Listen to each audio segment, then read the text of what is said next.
नमस्ते दोस्तों, आपका हमारे यूट्यूब चैनल में स्वागत है। दोस्तों आइए देखते हैं विद्यार्थी के जीवन से संबंधित खबर जो विभिन्न समाचार पत्रों में दिया हुआ है और विद्यार्थी के जीवन से संबंधित है। तो प्लीज़ आप वीडियो को लास्ट तक ज़रूर देखिए, कोई भी इन्फॉर्मेशन मिस नहीं होनी चाहिए। तो आइए शुरुआत करते हैं। प्लीज़ आप नए चैनल पे नए हैं तो प्लीज़ इस यूट्यूब चैनल को सब्सक्राइब कर लीजिए, क्योंकि मैं डेली का डेली ऑथेंटिक खबर जो विद्यार्थियों के जीवन से संबंधित रहता है उसको इस चैनल के माध्यम से आपके सामने ले आता हूँ। तो चलिए शुरुआत करते हैं। इसमें शिक्षक भर्ती के लिए आयोग पर धरना प्रदर्शन छात्रों ने अभ्यर्थियों ने दिया हुआ है। टीजीटी, पीजीटी व असिस्टेंट प्रोफेसर की परीक्षा तिथि घोषित करने की भी मांग है। जो अ, ये प्रतियोगी छात्रों ने शिक्षक भर्ती के मुद्दे पर बुधवार को उत्तर प्रदेश शिक्षा सेवा चयन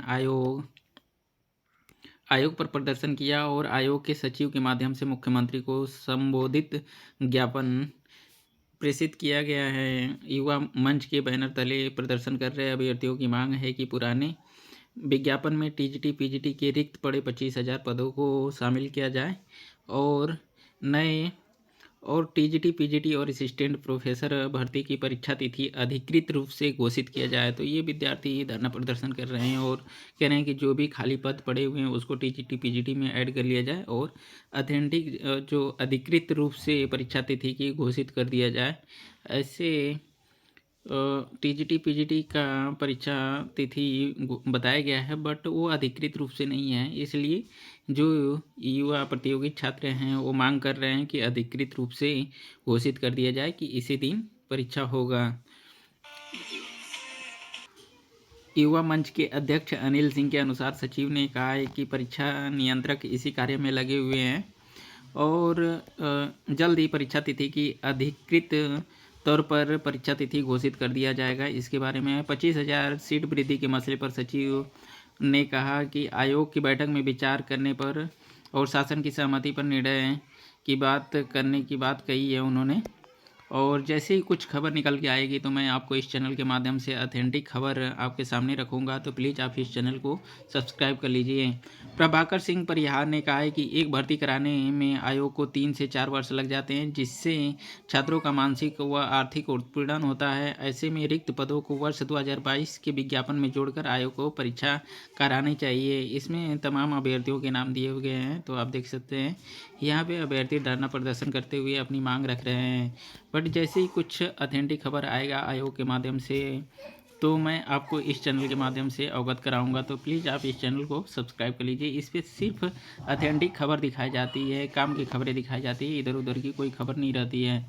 शहर से बाहर सहसो, हनुमानगंज और सुराव में भी पीसीएस परीक्षा के केंद्र बनाए गए हैं। जिला मुख्यालय से 20 से 25 किलोमीटर दूर मुख्य मार्गों पर हैं सभी परीक्षा केंद्र बनाया गया है। सुबह 9:30 बजे से शुरू होगी परीक्षा और केंद्र में 45 मिनट पहले पहुंचना होगा, नहीं तो गेट बंद कर दिया जाएगा। 45 मिनट पहले ही प्रवेश बंद कर दिया जाएगा। इसके बारे में यहाँ पे जानकारी दिया गया है।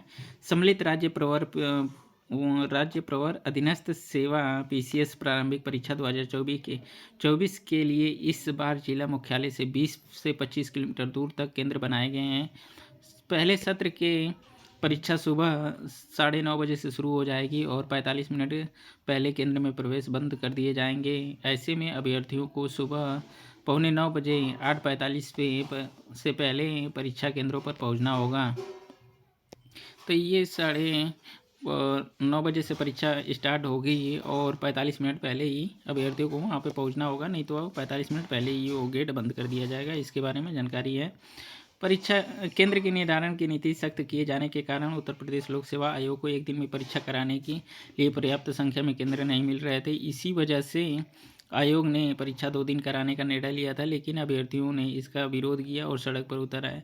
अभ्यर्थियों के आंदोलन के कारण आयोग को अपना निर्णय वापस लेना पड़ा और शासन ने भी केंद्र निर्धारण के नियमों में शिथिल करते हुए मुख्यालय से अधिकतम 10 किलोमीटर की दूरी तक के परीक्षा केंद्र निर्धारण की अनिवार्यता को हटा दिया गया। और लेकिन सरकारी और एडेड संस्थानों को ही परीक्षा केंद्र बनाए जाने का सरकारी और एडेड संस्थान ही परीक्षा केंद्र बनाए जाने का जो निर्णय बरकरार रखा गया। ऐसे में एक दिन परीक्षा के लिए केंद्र तो मिल गए, लेकिन इनमें से कई केंद्र मुख्यालय से 20 से 25 किलोमीटर दूर हैं। तो सरकारी और एडेड कॉलेज को परीक्षा केंद्र बनाने के चक्कर में ये जिला मुख्यालय से 20 से 25 किलोमीटर केंद्र दूर हो गए हैं। इसके बारे में यहाँ पे जानकारी है। 22 दिसंबर को प्रस्तावित पीसीएस परीक्षा के लिए प्रदेश के सभी 75 जिलों में 1331 परीक्षा केंद्र बनाए गए हैं। इसमें से 51 केंद्र प्रयागराज में हैं। तो 51 प्रयागराज केंद्र में बताया जा रहा है। तो सबसे बड़ी बात ये है कि आपको परीक्षा केंद्र पे 45 मिनट पहले पहुंचना होगा, नहीं तो उसके बाद ये प्रवेश रोक दिया जाएगा। और सारे सरकारी कॉलेज और एडेड कॉलेज को ही परीक्षा केंद्र बनाया गया है। ये यहाँ पे जानकारी निकल के आ रही है। यही भर्ती के आवेदन शुरू होते ही बढ़ी ओटीआर की संख्या। ओटीआर की संख्या व्यवस्था यूपीपीएससी ने दिया हुआ है कि आपको सबसे पहले ओटीआर करना पड़ेगा आवेदन यदि करना है तो इसलिए आवेदन शुरू होते ही ओटीआर की व्यवस्था में पहली बार ओटीआर की संख्या में वृद्धि हुई है। इसमें ओटीआर की व्यवस्था में पहली बार हो रहे हैं सम्मिलित राज्य अभियंत्रण सेवा परीक्षा। तो राज्य अभियंत्रण सेवा परीक्षा में ओटीआर पहली बार सम्मिलित किया जा रहा है। इसके बारे में जानकारी है। सहायक अभियंता भर्ती के लिए सम्मिलित राज्य अभियंत्रण सेवा परीक्षा 2024 के तहत ऑनलाइन आवेदन की प्रक्रिया शुरू होते ही वन टाइम रजिस्ट्रेशन ओटीआर की संख्या तेजी से बढ़ने लगी है। आवेदन शुरू होने के 24 घंटे के अंदर ही 1000 नए अभ्यर्थियों ने रजिस्ट्रेशन कराया। उत्तर प्रदेश लोक सेवा आयोग यूपीपीएससी की परीक्षाओं में शामिल होने के लिए 17 दिसंबर तक ओटीआर कराने वाले अभ्यर्थियों की संख्या 18,81,000 थी। वहीं बुधवार को यह संख्या 18,82,258 हो गई है। आयोग की भी किसी भी परीक्षा में आपको शामिल होना है तो ओटीआर सबसे पहले करना होगा। इसके बारे में जानकारी है। किसी भी परीक्षा में शामिल होने के लिए ओटीआर को अनिवार्य कर दिया गया है। ओटीआर नंबर प्राप्त किए बिना आप आवेदन स्वीकार नहीं किए जाएंगे।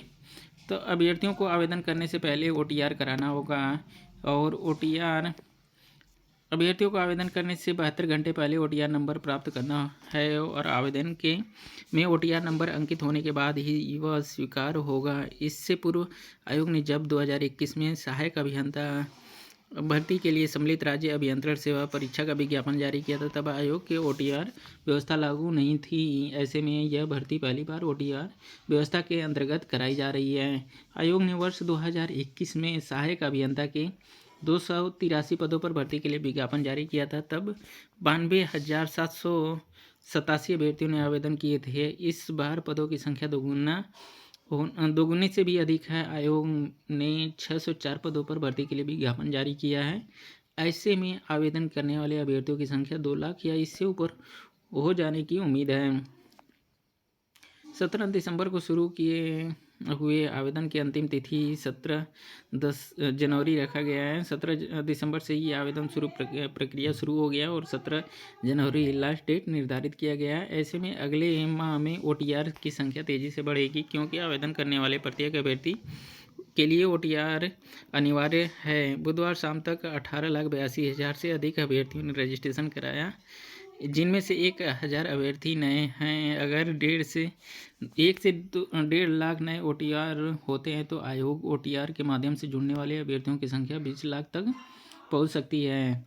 तो अभी तक ओटीआर जितने भी कराया है वो 18 लाख से अधिक अभ्यर्थियों ने कराया है और 1 से 1.5 लाख नए अभ्यर्थी जुड़ते हैं तो ये 20 लाख के करीब पहुँच जाएगा।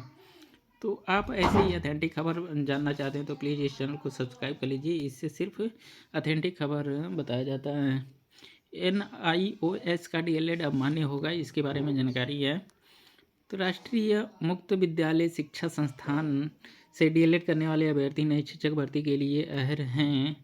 NIOS सुप्रीम कोर्ट ने जयवीर सिंह बनाम उत्तराखंड के मामले में 28 नवंबर 2023 को दिए गए अपने आदेश में के स्पष्टीकरण में 10 दिसंबर 2024 को साफ किया है कि NIOS से 18 माह का DLED प्रशिक्षण नई शिक्षक भर्ती में मौका देने के साथ ही पहले से कार्यरत शिक्षकों को पदोन्नति के लिए भी मान्य होगा। तो ये सुप्रीम कोर्ट का निर्णय है और इसमें याची जो डाला था जयवीर सिंह बनाम उत्तराखंड, इसमें सुप्रीम कोर्ट ने माननीय सुप्रीम कोर्ट ने बोला है कि जो भी NIOS से 18 माह का DLED किया हुआ है वो सारी चीज़ों में वैध हो गए, शिक्षक भर्ती में भी और पदोन्नति में भी।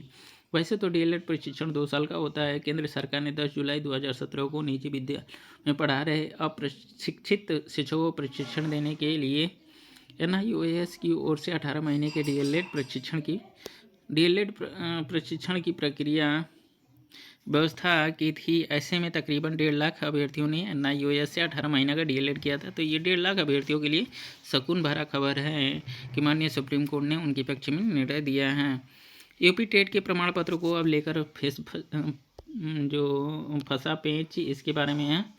NIOS से DLED करने वाले शिक्षकों को नई भर्ती में भले ही मान्य कर लिया गया है, लेकिन इनके यूपी टेट 2021 प्रमाण पत्र को लेकर पेच फंसा है। NIOS से DLED करने वाले अभ्यर्थियों को यूपी टेट 2021 के लिए आवेदन किया तो परीक्षा नियामक पदाधिकारी कार्यालय ने परीक्षा में शामिल होने से इनकार कर दिया था। इस पर इन अभ्यर्थियों ने हाई कोर्ट में याचिका की थी और कोर्ट के हस्तक्षेप पर परीक्षा में शामिल हुए थे। हालांकि 8 अप्रैल 2022 को घोषित यूपी टेट 2021 के परिणाम में इनका रिजल्ट नहीं था। परीक्षा नियामक प्राधिकारी कार्यालय का कहना है कि यूपी टेट के लिए NCTE की गाइडलाइन में 2 वर्षीय DLED प्रशिक्षण मान्य है। ऐसे में 18 माह का प्रशिक्षण करने वाले का रिजल्ट नहीं दिया जा सकता। परिणाम घोषित करने को लेकर कुछ याचिकाएं वर्तमान में हाई कोर्ट में विचाराधीन हैं। तो यूपी टेट के प्रमाण पत्र को लेकर फेस बचा हुआ है, लेकिन जैसे ही कुछ ऑथेंटिक खबर आती है तो मैं आपको इस चैनल के माध्यम से अवगत कराऊंगा। तो प्लीज़ आप इस चैनल को सब्सक्राइब कर लीजिए और वीडियो को लाइक कर लीजिए और अपने दोस्तों के साथ शेयर करिए। ये इम्पोर्टेंट खबर उनके साथ भी शेयर करिए, उनसे भी मिस नहीं होना चाहिए। पूरा वीडियो देखने के लिए बहुत बहुत तहे दिल से धन्यवाद।